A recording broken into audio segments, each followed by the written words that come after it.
And I still feel it. It's still the shock and the terror is still very palpable.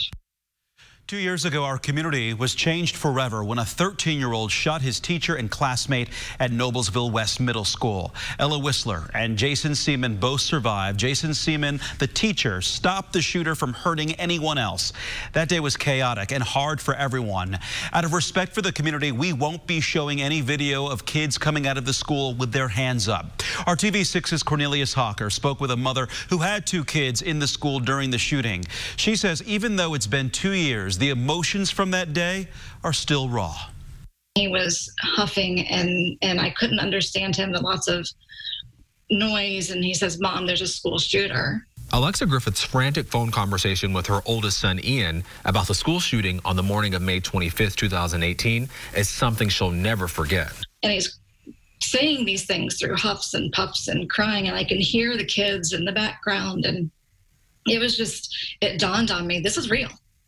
This is real. She raced to the school as quickly as possible, trying to call her husband and not knowing if her youngest son, Jack, was okay.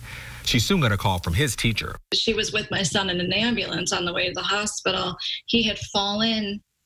They barricaded the doors, and he had fallen off the barricade and sprained his ankle. Alexa was able to get her oldest son sooner than other parents because of her situation. Another kid in the hospital. Once they were all together, then began the process of trying to work through the trauma of this horrific event. We were all just shocked that this had happened. Calls for legislators to change Indiana's gun laws followed right after the shooting from groups like Moms Demand Action. Unfortunately, it hit us really close to home just a week ago today with a shooting in Noblesville. One of our state leads, a Moms Demand member, had her 2 sons at that school. However, those protests and rallies turned into a political fight, resulting in no significant law changes. There was a lot of meshing of people. If you want to have safer gun laws, then that somehow means that you're against guns. Absolutely not.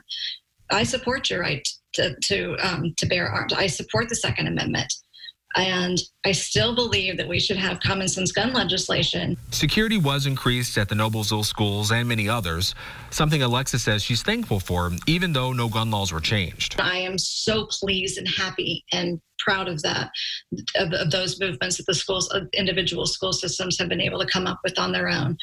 However, we also need to focus on the barrier to the building. We need to focus on before the child brings firearms into the building. Going on the advice of their experts, Noblesville schools decided to not hold any type of memorial marking the first year that had passed since the shooting. It's something that surprised many people.